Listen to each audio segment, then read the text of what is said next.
Hello dear subscribers, today I'll tell you how you can fix your problems with your iPhone. So if just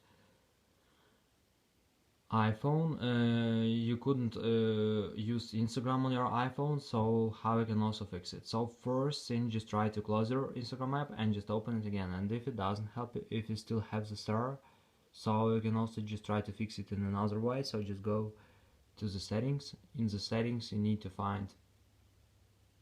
check your internet connection. So if you use Wi-Fi, just try to turn it off and turn on again. And if you use cellular data, just open cellular data, just try to turn it off and turn on again.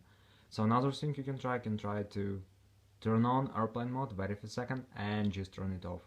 So after, you can try to restart your phone. So just go to the general, just scroll down, just tap on shutdown, slide to power off, wait for a second, and just power your phone again. So just simple restart your phone.